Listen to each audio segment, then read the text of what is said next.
Introduction. Welcome to the Charity Commission for Northern Ireland's registration tutorial, which provides an overview of the online charity registration application form. The tutorial is one of a range of guidance and support tools which will help you when applying for charity registration.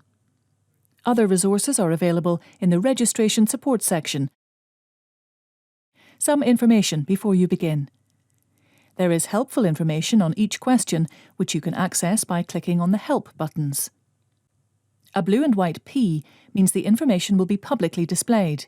Some information is compulsory. These questions are marked with a red asterisk. Remember to save as you go. You can also print the application before submitting it. If there is no activity or typing for 30 minutes, the system will lock out without saving. You can access the system either by clicking on the link in the email you received calling you forward to apply, or through the Commission's website. You will need to use the password you received when your organisation submitted an expression of intent to register to the Commission. If you have an application password, please go to our website where you can begin your registration application. On the home page, click on the Register Your Charity button. Then click the Apply to Register as a Northern Ireland Charity button in the centre of the page to get started. In the username box, enter your email address. This will be the email address of the named contact the Commission has for your organisation. In the second box, please type or paste in the password you received in the email or letter from the Commission. Then click Log On. The password is case-sensitive, so make sure it appears exactly as it does on the email or letter. Click on Start New Application to register a charity. At the top and bottom of the page, you will see buttons to sign out, print a copy of your application to date, save and exit the form, perform a spell check, or move to the next page. Governing Document. A charity's governing document is any document which sets out the charity's purposes and usually how it is to be administered. For more information, click Help. If you select Constitution, Royal Charter or Memorandum and Articles, a new question will appear to ask whether the governing document has been issued by an organisation or umbrella body and pre-approved by the Charity Commission for Northern Ireland. In most cases, click No. You will then be asked to upload your governing document using the Attach button. If you click Yes, you will be asked to select from a list which organisation issued the governing document. If you do not see your governing document on the list, you should change your answer to No. You will also see your registration application number at the top of the page. Please keep this number safe and continue with your application. You will need to refer to your application number when contacting the Commission. Charity name. Are you replacing an existing charity already registered with the Commission? If so, click Yes. What is the organisation's name? You should enter your organisation's name exactly as it appears on your governing document. You must click Check Name before you can proceed to the next question. This checks your name against the existing register to see if there is another charity with the same name. If this is the case, you can still progress with your application, but may need to provide further information at a later date. Is the organisation known by any other name? If you click Yes, you will be able to put your other name here. Does the name or names contain any non-English words? If you click Yes, you will be asked to provide a full English translation for any non-English words used. Structure and purposes. Your organisation's governing document will be pre-populated with the selection you made at the start of the application. Enter the date of your governing document. This should be the date on which your governing document was adopted or most recently revised. This is also where you state your organisation's purposes. This should be a direct copy of the purposes, objects or objectives stated in your organisation's governing document. Cutting and pasting from Word will save time. Completing your application. The information about a registered charity on the Register of Charities includes the classification of what it does, how it operates and the people it helps, and where it operates.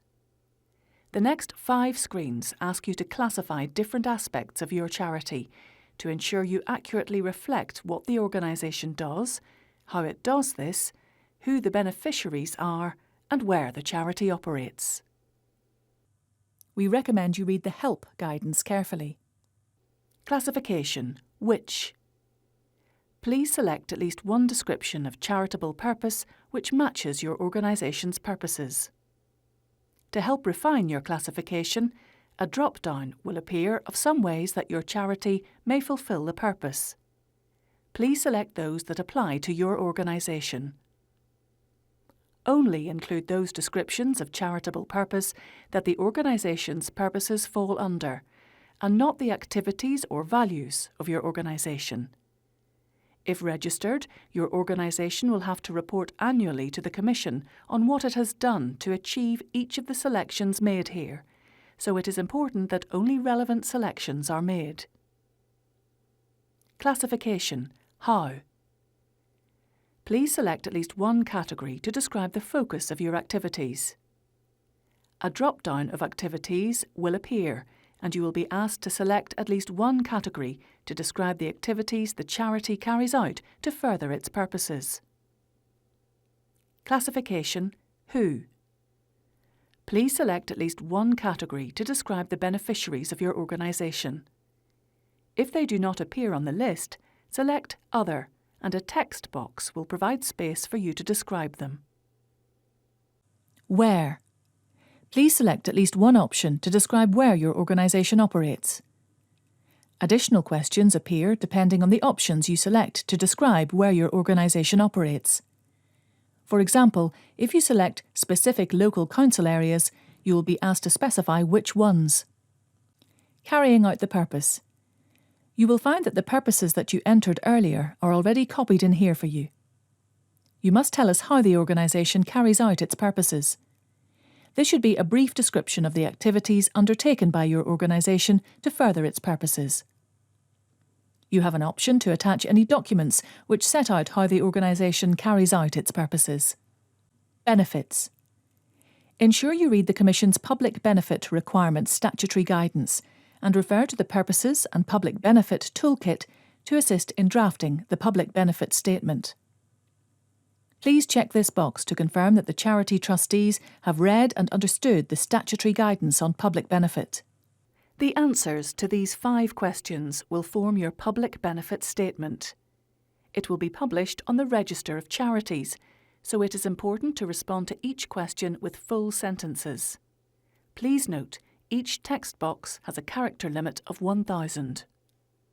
What are the direct benefits flowing from your organisation's purposes? How can the benefits identified above be demonstrated? Is there any harm arising from the purposes? Who are the charity's beneficiaries? Is there any private benefit flowing from any of the purposes? Is it incidental and necessary? Fees and charges. Does the organisation charge people to be a member or to access its services and facilities? If you answer yes to the first question, additional questions appear requiring further information on what services or facilities are charged for and how the charity trustees make provision for those who may not be able to afford the fees or charges. The next 7 screens ask for some important information on your organisation's contact details, charity trustees and income. Contact for this application. This is the contact for the application and the person the Commission will contact if they need some more information to help them assess the application. Organisation contact. The person named here will be the main contact.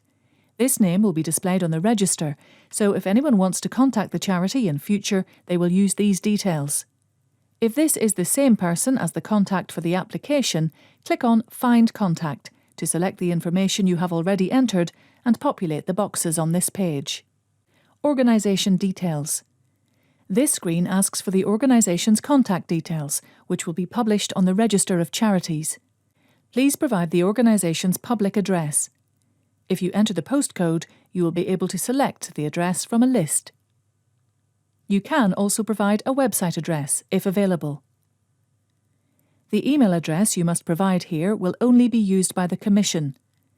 This will be the email address that confirmation of charity registration and information on accounting and reporting deadlines will be issued to. It is important that this email address is entered correctly. Trustee numbers.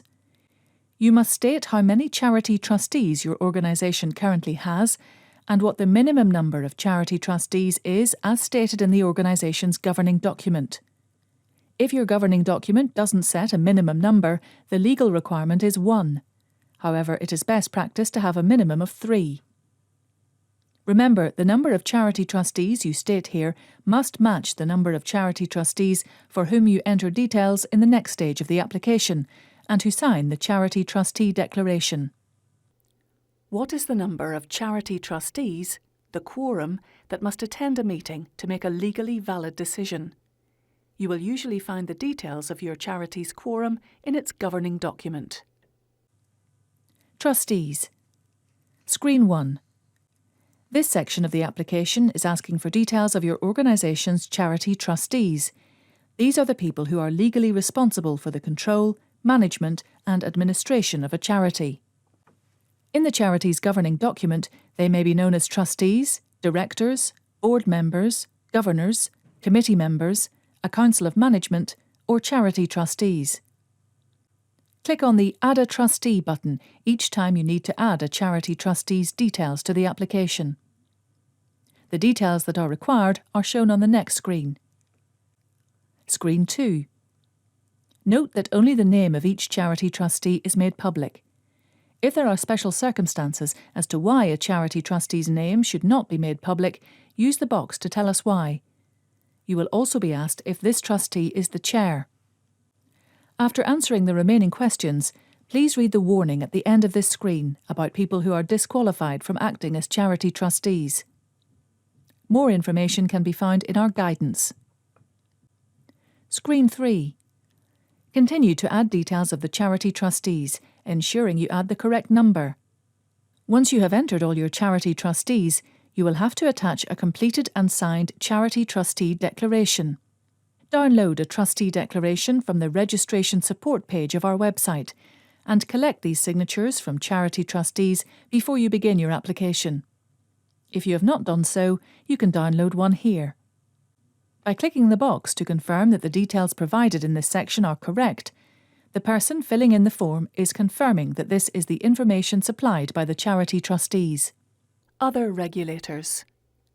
This screen asks for details of any other regulator that currently regulates your charity or may do in the future.